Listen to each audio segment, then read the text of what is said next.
கர்த்தருடைய பரிசுத்தமான நாமத்துக்கு கனமும் ஸ்தோத்திரமும் துதியும் உண்டாவதாக.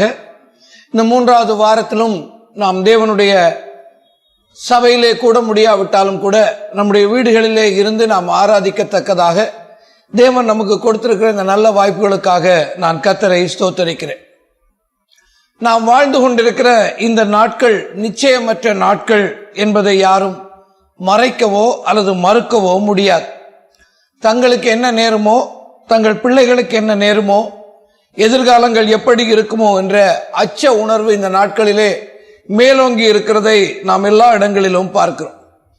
இன்னும் சற்று ஆழமாக பார்ப்போமானால் நம்முடைய தேசத்தின் நிலை குறித்தும் தேசத்திலே காண்கிற நம்பிக்கையின்மை குறித்தும் ஒரு அச்ச உணர்வு நமக்குள்ளே ஏற்படுகிறதையும் அதனாலே பலர் இந்த நாட்களிலே ஆட்கொள்ளப்பட்டிருக்கிறதையும் நாம் காண்கிறோம்.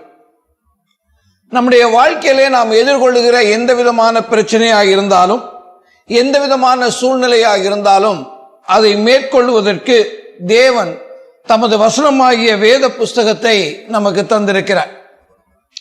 நமக்கு பாதுகாப்பு இல்லை என்று நாம் உணர்கிற பொழுது நாம் நோக்கி பார்க்கத்தக்க ஒரு வேத பகுதி தான் இன்றைக்கு நாம் வாசிக்க கேட்ட 5 வசனங்களை கொண்ட 125வது சங்கீதம். இந்த சங்கீதம் ஆரோகண சங்கீதங்கள் என்ற தொகுப்பிலிருந்து எடுக்கப்பட்ட ஒரு சங்கீதம். நம்முடைய வேதாகமத்திலே 120ஆம் சங்கீதத்திலிருந்து 134 வரை உள்ள சங்கீதங்களை நீங்கள் வேதத்தை திறந்து பார்ப்பீர்களானால் அதனுடைய தலைப்பு பகுதியிலே ஆரோகண சங்கீதம் என்று போட்டிருக்கிறது. இவை ஆரோகண சங்கீதங்கள் என்று பெயர் பெறுவதற்கு ஒரு காரணம் இருக்கிறது. இஸ்ரவேல் ஜனங்கள் கர்த்தருக்காக பண்டிகையை கொண்டாடும்படிக்கு தங்கள் ஊர்களில் இருந்து புறப்பட்டு கர்த்தருடைய ஆலயமாகிய எருசலேம் இருந்த இடத்திற்கு அவர்கள் போக வேண்டும். எருசலேம் ஒரு மலை மேலே இருந்த ஒரு பட்டணம். தாழ்வான இடத்திலிருந்து மேல் நோக்கி போகிற ஒரு பயணத்திலே அவர்கள் போக வேண்டும்.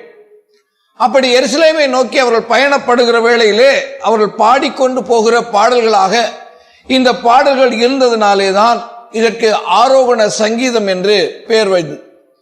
15 சங்கீதங்கள் கொண்ட இந்த தொகுப்பிலே 4 சங்கீதங்களை தாவீது எழுதியிருக்கிறதாகவும், சாலமோன் 127வது சங்கீதத்தை சாலமோன் எழுதியிருக்கிறதாகவும் சொல்லப்பட்டிருக்கிறது. மீதி 10 சங்கீதங்கள் எழுதப்பட்டவருடைய பெயர்கள் சொல்லப்படவில்லை. ஒரு யாத்திரையின் போது பாடப்படுகிற பாடல்கள் இவை. நம்முடைய வாழ்க்கையும் கூட ஒரு யாத்திரை தான். கீழான பூமியிலிருந்து மேலான பரலோகத்தை நோக்கி போகிற ஒரு யாத்திரை. ஒரு யாத்திரையிலே நாம் எல்லோரும் பல யாத்திரைகளை போயிருக்கிறோம். ஒரு யாத்திரையை ஆரம்பிக்க பொழுது நாம் மகிழ்ச்சியோடு உற்சாகத்தோடு ஆரம்பிக்கிறோம். ஆனால் தொடர்ந்து செல்ல செல்ல மேல் நோக்கின பயணத்திலே களைப்பும் சோர்வும் அசதியும் மேலிடுகிறதுனாலே யாத்திரையினுடைய இலக்கை நாம் அடைவோமா, அடைய முடிவோமா, அல்லது அடைந்து நிச்சயமாய் நாங்கள் போக வேண்டிய இடத்துக்கு போய் சேருவோமா என்று பல வேளைகளிலே குழப்பம் வருகிற பொழுது பாதி வழியிலே நம்முடைய பயணம் தடைப்படுகிறது அல்லது தடைப்பட்டு விடுமோ என்கிற அச்சம் நமக்கு உண்டாகிறது. யாத்திரையை தொடர முடியாதபடி செய்ய பார்க்கிற இந்த அச்சத்தை நாம் மேற்கொள்வதற்கு இந்த வேத பகுதி நமக்கு ஒரு பெரிய வழிகாட்டுதலாக இருக்கிறது. நாம் எல்லோருமே ரயில்வே ஸ்டேஷனுக்கு போயிருப்போம். இந்த ரயில்வே ஸ்டேஷன்ல எல்லாம் நாம் ட்ரெயினுக்காக காத்திருக்கிற பொழுது அடிக்கடியாக நம்முடைய காதிலே விழுகிற ஒரு அறிவிப்பு இருக்கிறது. பயணிகளின் கனிவான கவனத்திற்கு, ஆங்கிலத்திலே to the kind attention of passengers, யாத்ரிகா கிருபையா ஜான்தே என்று ஹிந்தியிலே சொல்லுவார். இன்றைக்கு நம்முடைய செய்தியினுடைய தலைப்பும் அதுதான், to the kind attention of the passengers, பயணிகளின் கனிவான கவனத்திற்கு. முதலாவது இந்த வேத பகுதியிலே நாம் பார்க்கிறது என்ன என்று காண்போமானால், இந்த வேத பகுதியிலே முதலாவது வசனத்தை நாம் பார்க்கிற விடுதலை சங்கீதங்களின் புஸ்தகம் அந்த 125வது சங்கீதத்தினுடைய முதலாவது வசனத்தை கவனியுங்கள். கர்த்தரை நம்புகிறவர்கள் என்றென்றைக்கும் அசையாமல் நிலைத்திருக்கும் சீயோன் பர்வதத்தை போல் இருப்பார்கள் என்று சொல்லியிருக்கு. முதலாவது, ஒரு யாத்திரையின் போது அல்லது நம்முடைய வாழ்க்கையிலே நமக்கு எழுகிற ஒரு கேள்வி, என்னுடைய பாதுகாப்பு எது? ஆகவே முதலாவது இந்த சங்கீதக்காரன் சொல்லுகிறது என்ன?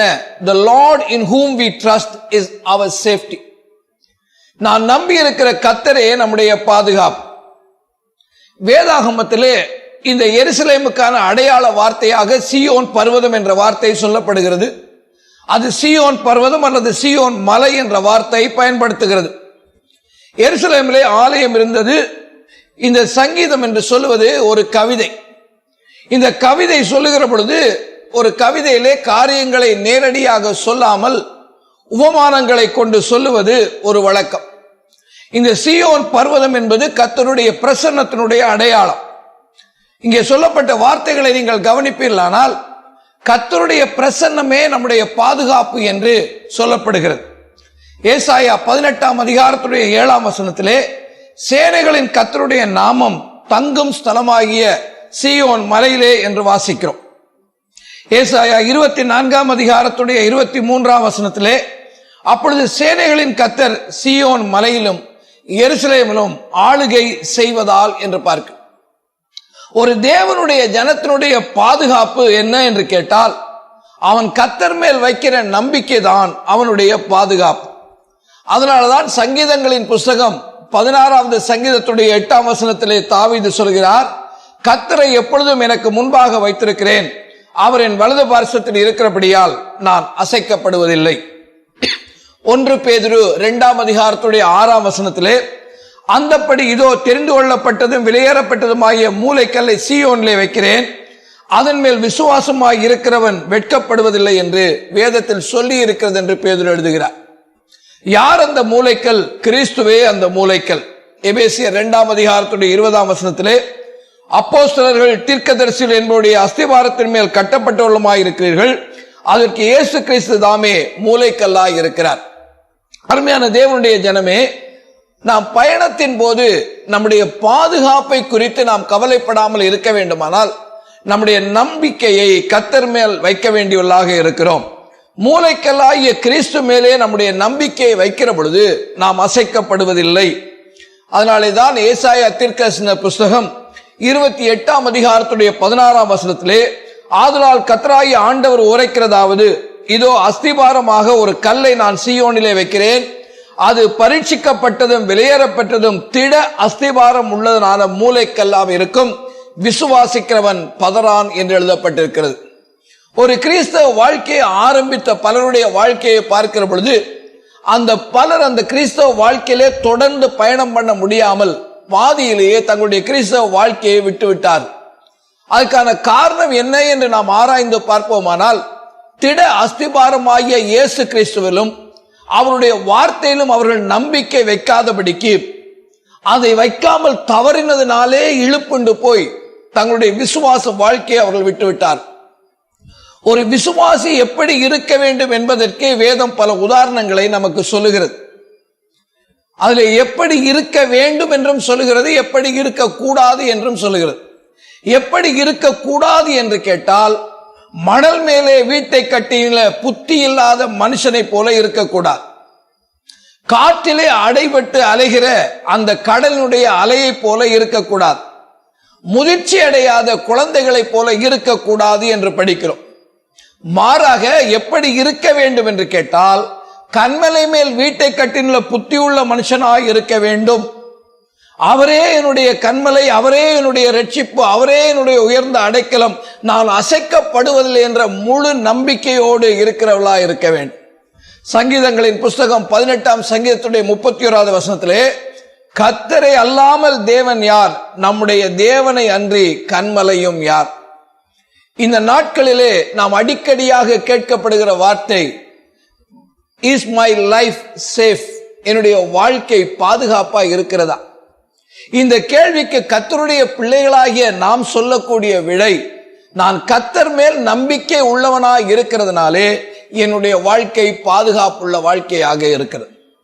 இரண்டாவது காரியத்தை நாம் கவனிப்போமானால் 2வது வசனத்திலே பர்வதங்கள் எருசலேமை சுற்றிலும் இருக்குமாய் போல் கர்த்தர் இது முதல் என்றென்றைக்கு தம்முடைய ஜனத்தை சுற்றி இருக்கிறார். முதலாவது நம்ம சேஃப்டியை குறித்து பார்த்தோம், 2வது செக்யூரிட்டியை குறித்து பார்க்க. யார் நம்முடைய காவல்? The Lord who protects us is our security. நம்மை காக்கிற கர்த்தரே நம்முடைய காவல்.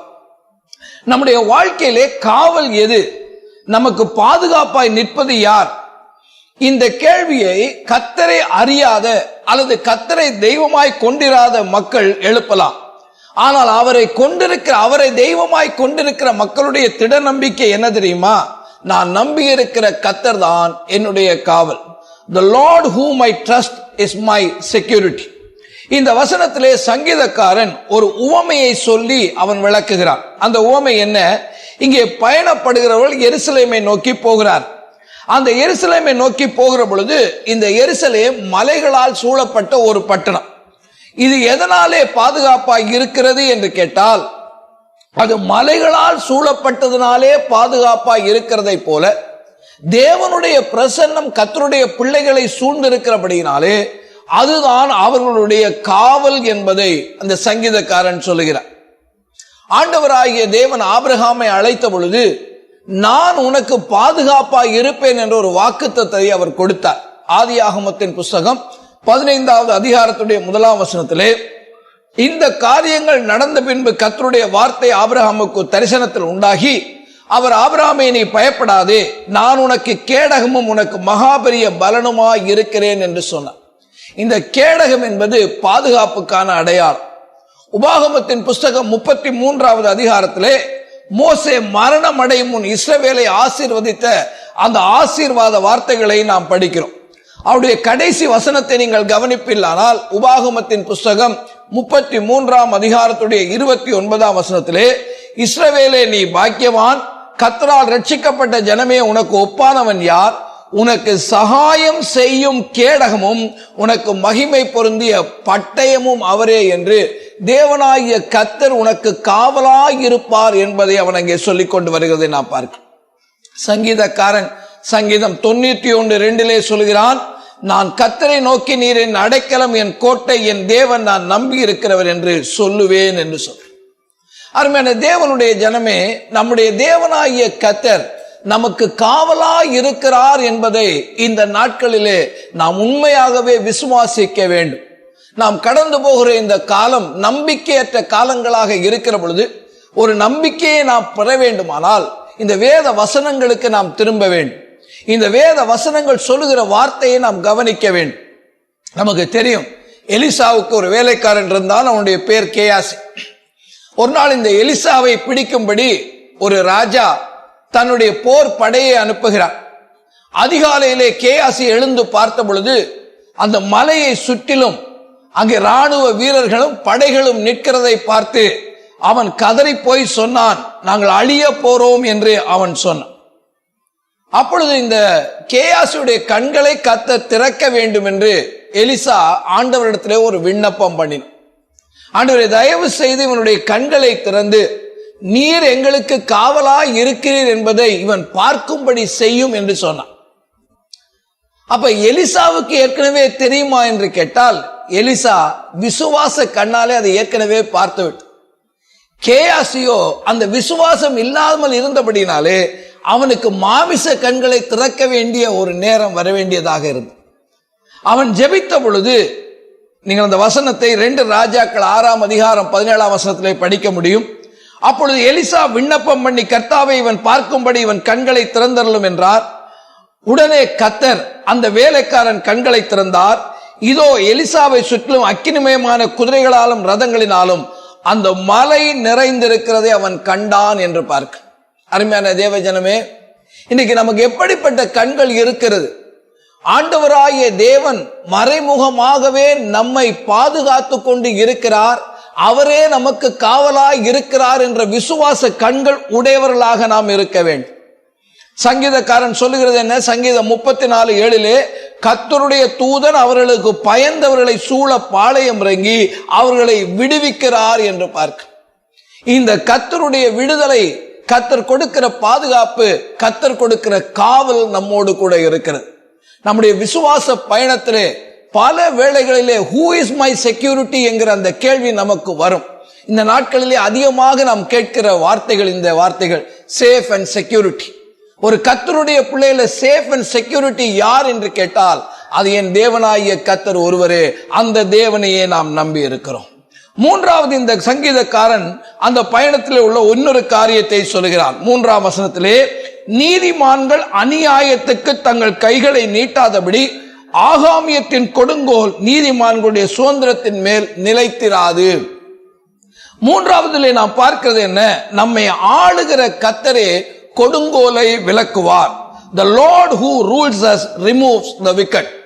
கிறிஸ்தவ பயணத்திலே நாம் முன்னேறி சொல்லுகிற பொழுது, இந்த மோட்ச பிரயாணத்திலே நாம் முன்னேறி பயணம் பண்ணி கொண்டு இருக்கிற பொழுது, நம்முடைய பிரயாணத்தை தடுக்கிற பல காரியங்கள் உண்டு. அது ஒன்று என்ன என்று கேட்டால், நாம் அன்றைக்கு இருக்கிற கொடுங்கோலான ஒரு ஆட்சியை பார்க்கிற பொழுது, அந்த கொடுங்கோலான ஆட்சி நம்முடைய வாழ்க்கையை அல்லது நம்முடைய விசுவாச வாழ்க்கையை முன்னேறி விடாமல் செய்கிற அந்த வேலையை கவனிக்கிற பொழுது நம்முடைய பயணங்களிலே சோர்வு உண்டாகிறது. இந்த வேத வசனத்தை நீங்கள் கவனிப்பீர்களானால், நல்ல ஆட்சியையும் கொடுங்கோல் ஆட்சியையும் வேறுபடுத்துவதற்காக ஒரு பதம் அங்கே உபயோகப்படுத்தப்படுகிறது, செங்கோல் என்கிற பதம். இந்த செங்கோலை பார்க்கிற பொழுது நீதி உள்ள செங்கோல், ஸ்கெப்டர் ஆஃப் ரைச்சஸ்னஸ். இரண்டாவது, ஆகாமியத்தின் கொடுங்கோல் என்று சொல்லப்பட்டிருக்கிறது, ஸ்கெப்டர் ஆஃப் த விக்கெட்னஸ். நாம் நம்முடைய வாழ்க்கையில முன்னேறி போகிற பொழுது நம்மை தடுக்கிற பல காரியங்களிலே ஒன்று என்னென்று கேட்டால், நாமை ஆளுகிறவர்கள் யாருடைய ஆட்சியின் கீழே நாம் இருக்கிறோமோ அந்த ஆட்சியாளர்களுடைய கொடுங்கோல் நம்மேல் வருமானால் நம்முடைய பயணத்திலே சோர்வுகள் உண்டாகிறது இயற்கை. ஆண்டவராகிய தேவனுடைய ஆளுகை எப்படி இருக்கும் என்று கேட்டால், சங்கீதம் 45:6 தேவனே உம்முடைய சிங்காசனம் என்றென்றைக்கும் உள்ளது, உம்முடைய ராஜ்யத்தின் செங்கோல் நீதி உள்ளது. இது தேவனுடைய ஆளுகை. தேவனுடைய ஆளுகையிலே அநீதி கிடையாது. அவரே கர்த்தருடைய பிள்ளைகளுக்கு பாதுகாப்பும் காவலுமாய் இருக்கிறார். அவருடைய ஆட்சியிலே அநீதி கிடையாது.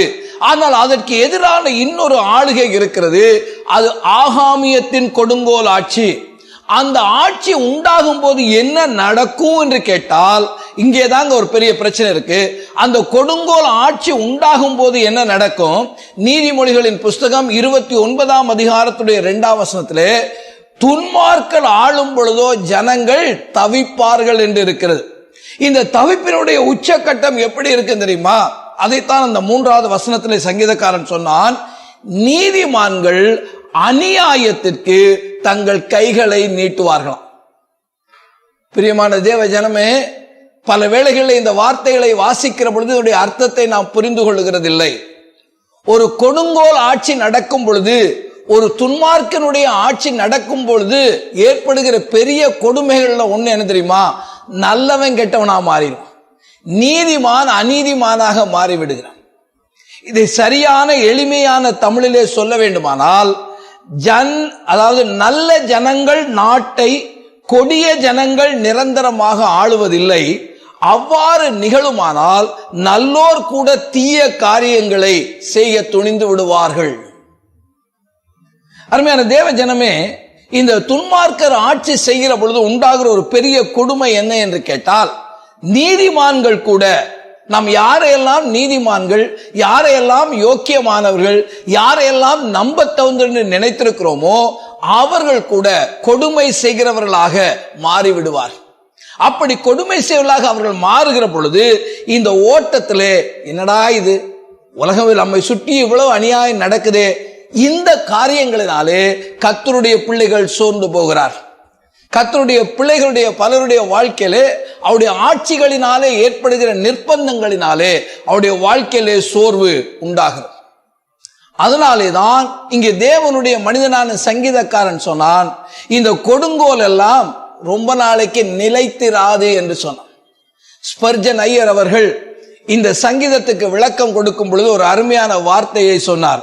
அவர் சொன்ன வார்த்தை என்னன்னு கேட்டார், the saints abide forever but their troubles do not. பரிசுத்தவான்கள் நிலைத்திருப்பார்கள், அவர்களுக்கு வரும் துன்பங்கள் நிலைத்திருக்காது. துன்பமே இல்லாத ஒரு வாழ்க்கையை தேவன் நமக்கு சொல்லல, அழுத்தமே இல்லாத ஒரு வாழ்க்கையை தேவன் சொல்லவில்லை. ஆனால் கர்த்தரே நமக்கு பாதுகாப்பாக, கர்த்தரே நமக்கு காவலாக இருக்கிற பொழுது இந்த செங்கோலின் ஆட்சியை கர்த்தர் நிச்சயமாய் கொண்டு வருவார். கொடுங்கோலின் ஆட்சி இல்லாமல் போகும். இந்த 3வது வசனம் நமக்கு ஒரு முக்கியமான ஒரு பாடத்தை நமக்கு கற்றுக் கொடுக்கிறது. அந்த பாடம் என்ன?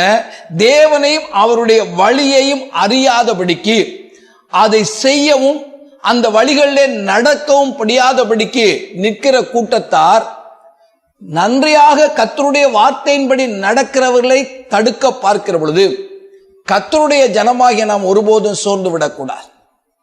கிறிஸ்தவ வாழ்க்கை பயணத்திலே நாம பல இடத்துல கேட்டிருக்கோம், ஐயா ஆட்சியினால இப்படி ஒரு நெருக்கம் வந்துருச்சே, அதனால கர்த்தருடைய பிள்ளைகளுக்கு ஒன்றை மாத்திரம் நீங்கள் அறிய வேண்டும், பரிசுத்தவான்கள் நிலைத்திருப்பார்கள், அவர்களுக்கு வருகிற துன்பங்கள் ஒருபோதும் நிலைத்திருப்பதில்லை. 4வது இதிலே நாம் காண்கிறது என்னன்னு கேட்டால், 4ஆம் வசனத்தை பாருங்க. கர்த்தாவே நல்லவர்களுக்கும் இருதயில் நன்மையானவர்களுக்கும் நன்மை செய்யும்.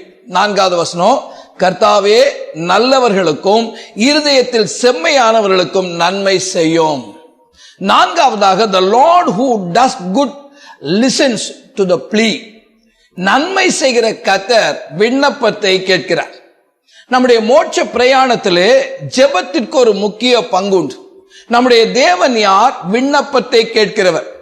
3ஆம் வசனத்திலே நாம் காண்பித்த அந்த கொடுங்கோல் ஆட்சியாளன் ஒருபோதும் ஜனத்துடைய விண்ணப்பத்தை அவன் கேட்க போகிறதில்லை. ஆனால் நீதி செய்கிற தேவன் யார் என்று கேட்டால், ஜெபத்தை கேட்கிறவரே, மாமிசமான யாவரும் உம்மிடத்தில் வருவார்கள் என்று சங்கீதம் 65:2 படிக்கிறதை போல தேவன் நம்முடைய ஜெபத்தை கேட்கிற தேவன். சங்கீதக்காரன் 66ஆம் சங்கீதம் 19-20 வசனங்களிலே, மெய்யாய் தேவன் எனக்கு செவி கொடுத்தார், என் ஜெபத்தின் சத்தத்தை கேட்டார், என் ஜெபத்தை தள்ளாமலும் தமது கிருபையை என்னை விட்டு விலக்காம இருந்த தேவனுக்கு ஸ்தோத்திரம் உண்டாவதாக என்று சொன்னார். பிரியமான தேவ ஜனமே, இந்த சங்கீதக்காரருடைய விண்ணப்பத்தை கவனித்து பார்த்தால், இந்த சங்கீதக்காரருடைய விண்ணப்பம் சொல்கிறது, கர்த்தாவே நல்லவர்களுக்கும் இருதயத்தில் செம்மையானவர்களுக்கும் நன்மை செய்யும். நல்லவனுக்கு நன்மை கிடைக்காத பொழுது அவன் சோர்ந்து போகிறதற்கு வாய்ப்பு இருக்கு. இந்த விண்ணப்பத்தை அவன் ஏறெடுக்கிறான். இந்த விண்ணப்பத்தில் என்ன கேட்கிறான்னு கேட்டா, ஆண்டவரே நல்லவனுக்கு நன்மை உண்டாகும்படி நினைத்தருளும் என்று கெஞ்சுகிறான். பிரியமான தேவ ஜனமே, நல்லவனுக்கு நன்மை ஆட்டோமேட்டிக்கா கிடைச்சிரும் அப்படிங்கிறது அல்ல நம்முடைய வேதத்தினுடைய. இஸ்ரவேல் இதற்காக என்னை நோக்கி விண்ணப்பம் பண்ண வேண்டும் என்று கர்த்தர் சொல்லுகிறார். அவருடைய கிறிஸ்தவ வாழ்க்கையிலே நமக்கு நன்மை உண்டாக்குகிற தேவன் உண்டு என்கிறது மாத்திரமல்ல, நன்மை உண்டாகும் என்று அவர்களுக்கு சொல்லுங்கள் என்று அறிவிக்கிற தேவன் நம்முடைய தேவன். நீங்கள் ஏசாயா தீர்க்கதரிசன புத்தகம் 3ஆம் அதிகாரம் 10 போன்ற வசனங்களை பார்த்தீர்களானால், உங்களுக்கு நன்மை உண்டாகும் என்று நீதிமான்களுக்கு சொல்லுங்கள், அவர்கள் தங்கள் கிரியைகளின் பலனை அனுபவிப்பார்கள். துன்மார்க்கருக்கு ஐயோ, அவனுக்கு கேடு உண்டாகும், அவன் கைகளின் பலன்தான் அவனுக்கு கிடைக்கும். அருமையான தேவனுடைய ஜனமே, தேவனாகிய கர்த்தர் நம்முடைய ஜெபத்தை கேட்கிறார்.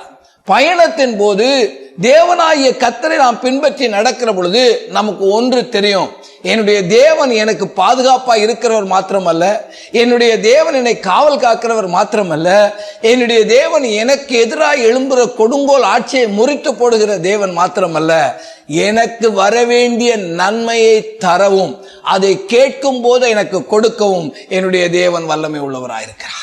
கிறிஸ்தவ பயணத்தில் ஏற்படுகிற சோர்வுகளை குறித்து இந்த சங்கீதக்காரன் சொல்லி அதற்குள்ள ரெமடியை அவன் சொல்லிக்கொண்டே வருகிறான். அடுத்ததாக நீங்கள் வாசிப்பீர்களானால் 5வது வசனத்திலே அது 2 பகுதி இருக்கிறது. 1வது பகுதியிலே, தங்கள் கோணலான வழிகளுக்கு சாய்கிறவில்லை, கர்த்தர் அக்கிரமக்காரரோடே போக பண்ணுவார். The Lord who judges punish the evil. நீதி செய்கிற கர்த்தர் அக்கிரமக்காரரை நீதி செய்கிற கர்த்தர் அக்கிரமக்காரனை தண்டிப்பார். பல வேளைகளை நம்ம பார்க்க, இந்த அக்கிரமத்துக்கு ஒன்றும் தண்டனை வரலையே. நீங்க நீதிமான்களுடைய வாழ்க்கையை, நல்லவருடைய வாழ்க்கையை நீங்க கொஞ்சம் ஆராய்ந்து பாருங்க. அவங்க எல்லாம் இதைத்தான் பார்த்திருக்காங்க. தங்களுடைய வாழ்க்கையில போகும் பொழுது அந்த துன்மார்க்கனுக்கான தண்டனை கிடைக்குமானால் உங்க சந்தோஷமா போயிருப்போமே, ஆனா தண்டனை கிடைக்கவில்லையே என்று சோர்ந்து போகிறார். அதனாலதான் இந்த சங்கீதக்காரன் சொல்லுகிறான், நீ அதை பத்தி கவனிக்காத, அது கர்த்தருக்கு தெரியும், எப்பொழுது அவனுக்கு தண்டனை கொடுக்க வேண்டும் என்று அவனுக்கு தெரியும். நீங்க பாருங்க, யோசேப்பினுடைய காலத்திலே யோசேப்பை அறிந்த ஒரு பார்வோன் இருந்தான். அந்த யோசேப்பை அறிந்த பார்வோன் என்ன செய்தான் என்று கேட்டால், அந்த ஜனங்களுக்கு நன்மை செய்தான்.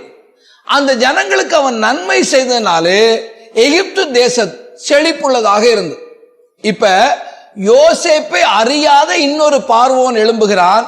அந்த யோசேப்பை அறியாத இன்னொரு பார்வோன் என்ன செய்கிறான் என்று கேட்டால், அவன் இந்த ஜனங்களை கொடுமையாக வேலை செய்கிறான், அநீதியாக வேலை செய்கிறான். இப்ப கர்த்தருடைய தண்டனை அவன் மேலே வருகிறது. நீங்கள் யாத்திராகமத்தின் புஸ்தகம் 7ஆம் அதிகாரம் 4ஆம் வசனத்திலே, பார்வோன் உங்களுக்கு செவி கொடுக்க மாட்டான், ஆகையால் எகிப்துக்கு விரோதமாக நான் என் கையை நீட்டி மகா தண்டனையால் என் சேனைகளும் என் ஜனங்களுமாகிய இஸ்ரவேல் புத்திரை எகிப்து தேசத்திலிருந்து புறப்பட பண்ணுவேன் என்று கர்த்தர் சொன்னார். அருமையான தேவ ஜனமே, யோசேப்புக்கு பிறகு எழும்பின பார்வோன் கொடுமையாய் வேலை செய்த பொழுது அவனை தண்டிக்கவே இல்லை என்று நாம் நினைக்க கூடாது. தேவன் அவனுக்கு தண்டனையை வழங்கினார் என்று நாம் வேதத்திலே வாசிக்கிறோம். ராஜாவாகிய ஜனகரிப் தன்னுடைய தளபதியை விட்டு அவன் கர்த்தருக்கு விரோதமாக பேசினான்.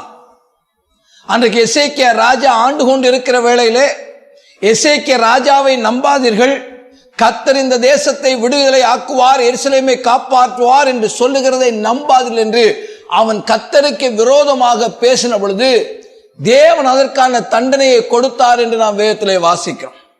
நீங்கள் வாசிப்பில்லானால் 2 ராஜாக்களின் புஸ்தகம் 19ஆம் அதிகாரத்துடைய 4ஆம் வசனத்திலே, ஜீவனுள்ள தேவனை நிந்திக்கும்படி அசீரிய ராஜாவாகிய தன் ஆண்டவனால் அனுப்பப்பட்ட ரப்சாக்கே சொன்ன வார்த்தைகளை எல்லாம் தேவனாகிய கர்த்தர் கேட்டிருக்கிறார். உமது தேவனாகிய கர்த்தர் கேட்டிருக்கிற வார்த்தைகளின் நிமித்தம் தண்டனை செய்வார். தண்டனைக்கு யாருமே தப்புகிறது இல்லை. இந்த தேவன் யார் தெரியுமா? அக்கிரமக்காரரை தண்டிக்கிற தேவன். எதிராளிகளை மாத்திரம் அல்ல பிரியமானவர்களே, கர்த்தருடைய ஜனங்கள் என்று தங்களை சொல்லிக் கொள்கிறவர்களும் கூட அவர்களும் துன்மார்க்கமாய் நடக்கும் பொழுது தேவன் அவர்களை தண்டிப்பார் என்பதை மறந்து விடாதீர்கள். ஒரு உதாரணத்தை உங்களுக்கு காண்பிக்கிறேன். அங்கே 2 நாளாகமத்தின் புஸ்தகத்துடைய 24ஆவது அதிகாரத்தில் யோவாஸ் என்று சொல்லுகிற ஒரு ராஜாவை குறித்து பார்க்க. இந்த யோவாசுடைய வாழ்க்கை, அவனுடைய ஆட்சி காலம் ஆரம்பத்தில் ரொம்ப நல்லா இருந்தது. எப்படி இருந்தது என்று கேட்டால், 2 நாளாகமத்தின் புஸ்தகம் 2 நாளாகமத்தின் புஸ்தகம் 24:2 ஆசாரியனாகிய யோய்தா நாளெல்லாம் போவாஸ் கர்த்தரின் பார்வைக்கு செம்மையானதை செய்தான். ஒரு ஆசாரியர் இருக்கிறாங்க, அந்த ஆசாரிய பேர் யோய்தா. அந்த யோய்தா இருந்த வரைக்கும் இந்த ராஜா என்ன செய்தான்னு கேட்டா, கர்த்தரின் பார்வைக்கு செம்மையானதை செய்தான். இந்த யோய்தா என்கிற ஆசாரியம் மரிச்சு போறான், இறந்துட்டான். அவன் இறந்த பிறகு நிலைமை என்னன்னு கேட்டால், இதே 2 நாளாகம 24ஆம் அதிகாரம் 18ஆம் வசனத்துடைய முதல் பகுதியிலே, அப்படியே அவர்கள் தங்கள் பிதாக்களின் தேவனாகிய கர்த்தருடைய ஆலயத்தை விட்டுவிட்டு தோப்பு விக்கிரகங்களையும் சிலைகளையும் சேவித்தார்கள் என்று பார்க்க. பிரியமான தேவ ஜனமே, என்ன நடந்தது தெரியுமா? அப்பொழுது கர்த்தர் தேவனுடைய மனிதர்களை எழுப்புகிறார், அவர்களுக்கு விரோதமாக பேசும்படி எழுப்புகிறார். அவர்கள் எழும்பி சொன்ன வேளையிலே அவங்க என்ன செய்தாங்க தெரியுமா? முதல் சகரியாங்கிற ஒரு தீர்க்கதரிசி எழுப்புகிறார். அந்த தீர்க்கதரிசி எழும்பி அவன் மேலே கர்த்தருடைய ஆவியானவர் இறங்கிறதுனாலே 2 நாளாகம 24:20 அப்பொழுது தேவனுடைய ஆவி ஆசாரியனாகிய யோய்தாவின் குமாரனாகிய சகரியாவின் மேல் இறங்கினாலே அவன் ஜனத்துக்கு எதிரே நின்று, நீங்கள் கர்த்தருடைய கற்பனைகளை மீறுகிறது என்ன? இதனால் சித்தி பெற மாட்டீர்கள் என்று தேவன் சொல்லுகிறார். நீங்கள் கர்த்தரை விட்டுவிட்டதனால் உங்களை கைவிட்டு விடுவார் என்று சொன்ன தீர்க்கதரிசியை அவர்கள் கொலை செய்து போட்டார்கள். கர்த்தருடைய வார்த்தையை சொன்ன தீர்க்கதரிசியை கொலை செய்த துன்மார்க்கத்தை அவர்கள் செய்தார்கள். 21வது வசனத்திலே அவனை கல்லெறிந்து கொன்றார்கள் என்று வாசி. இதை ஆண்டவராகிய தேவன் பார்த்து கொண்டிருக்கவில்லை. தேவன் அதற்கான தண்டனையை யார் மூலமாய் அனுப்புகிறார்? சீரியாவில் இருந்து ஒரு சிறிய படையை அனுப்புகிறார். 2 நாளாகம 24ஆம் அதிகாரம் 24-25 வசனங்களிலே, சீரியாவின் சேனை சிறு கூட்டமாய் வந்திருந்தாலும் அவர்கள் தங்கள் பிதாக்களின் தேவனாகிய கர்த்தரை விட்டபடியினால் கர்த்தர் மகா பெரிய சேனையை அவர் கையில ஒப்பு கொடுத்தார். அவர்கள் யோவாசுக்கு தண்டனை செய்தார்கள்.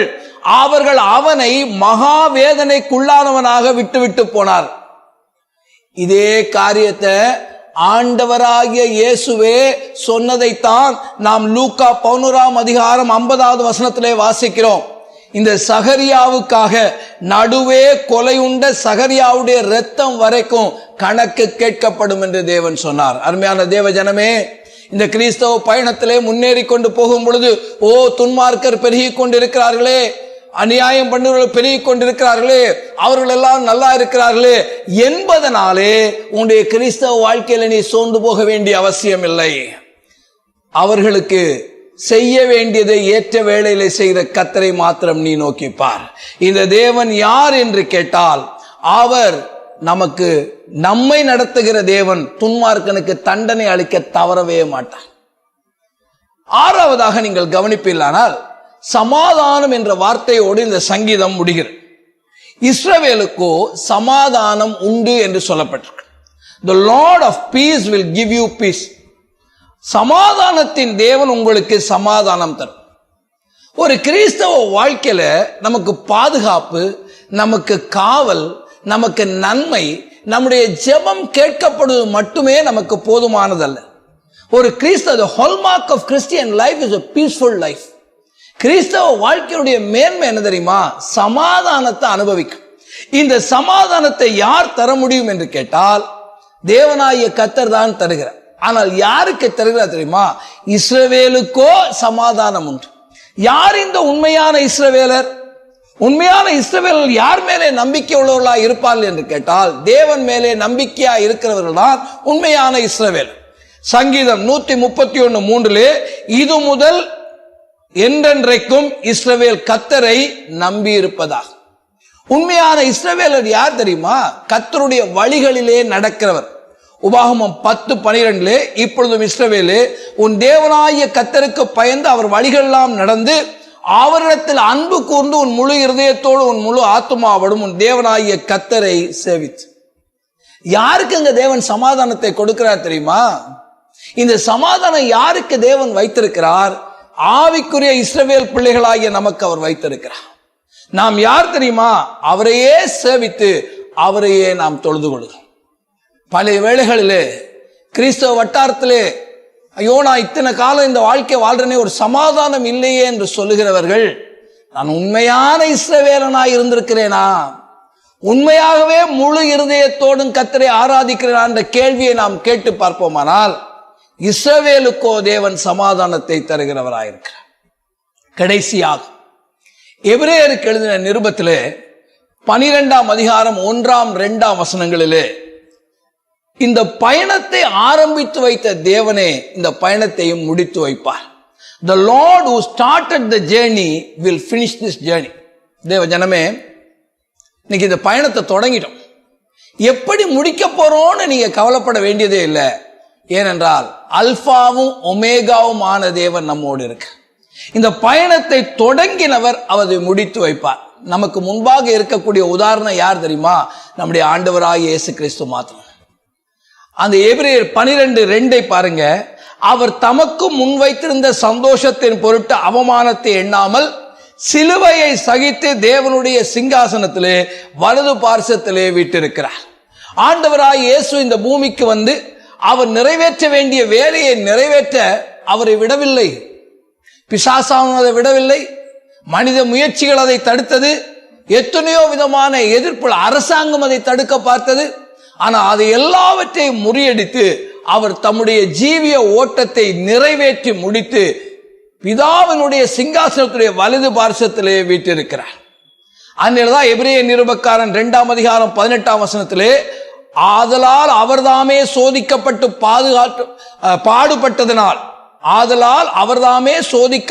பாடுபட்டதனால் அவர் சோதிக்கப்படுவதற்கு உதவி செய்ய வல்லவராய் இருக்கிறார் என்று சொல். பிலிப்பிய நிருபக்காரன் பிலிப்பியர் 1ஆம் அதிகாரம் 5ஆம் வசனத்திலே அப்போஸ்தலனாகிய பவுல் சொல்கிறார், உங்களில் நற்கிரியை தொடங்கினவர் அதை இயேசு கிறிஸ்துவின் நாள் பரியந்தம் முடிய நடத்தி வருவார் என்று நம்புங்க. ஆம்பிரியமானே, இந்த காலம், நாம் போய்கொண்டிருக்கிற இந்த பெருந்தொற்றின் காலம், பல விதங்களிலே அடைக்கப்பட்ட நிலையிலே இருக்கிற காலம். ஆலயங்கள் அடைக்கப்பட்டிருக்கிறது, குடும்பங்களிலே அடைக்கப்பட்ட நிலைமை, பொருளாதாரம் அடைக்கப்பட்ட நிலைமை. ஓ, என்னுடைய கிறிஸ்தவ பயணத்தை நான் சந்தோஷமாக ஆரம்பித்தேனே, இப்பொழுது தொடர்ந்து போக முடியவில்லையே என்று ஏங்குகிறாயா? அருமையான தேவ ஜனமே, கர்த்தராகிய ஆண்டவருடைய வார்த்தைகள் என்ன சொல்லுகிறது? இந்த சங்கீதங்களின் வார்த்தைகள் நமக்கு எதை படிப்பிக்கிறது? பிரியமானவர்களே, ஒன்றை மாத்திரம் நீங்க நினைத்துக் கொள்ளுங்கள். நீங்கள் நம்பி இருக்கிற கர்த்தரே உங்களுக்கு பாதுகாப்பாக இருக்கிறார்.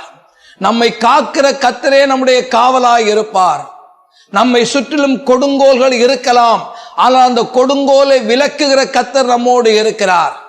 இந்த பயணத்திலே நீ செய்கிற விண்ணப்பங்களுக்கு கேட்டதற்கு பதிலளிக்கிற தேவன் நம்மோடு கூட இருக்கிறார். அக்கிரமங்களை பார்க்காதே. இந்த அக்கிரமங்களை பார்த்தால் நீ சோர்ந்து போய்விடுவாய். நீ நீதியை செய். அக்கிரமத்தை தண்டிக்கிற தேவன் ஒரு நாளிலே அந்த அக்கிரமத்தை அவர் தண்டிப்பார். இந்த தேவனோ இஸ்ரவேலாகிய உனக்கு, ஆவிக்குரிய இஸ்ரவேலாகிய உனக்கு சமாதானத்தை தந்து பயணத்தை தொடக்கின தேவனே அதை வெற்றிகரமாய் முடித்து வைப்பார். சோர்ந்து விடாதீங்க பிரியமானவர்களே.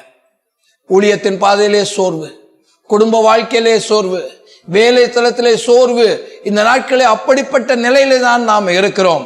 ஆனால் தேவனாகிய கர்த்தருடைய வார்த்தை நாம் இதிலிருந்து விடுபடுவதற்கான வழியை நமக்கு சொல்லுகிறது.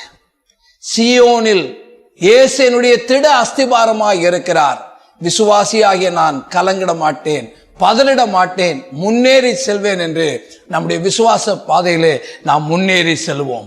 தயவு செய்து நம்முடைய இலக்கு பரலோக ராஜ்யம் என்பதை நாம் மறந்து விடாதபடி, சோர்வில்லாதபடி முன்னேறுவோம். கண்களை மூடுவோம், ஜெபிப்போம்.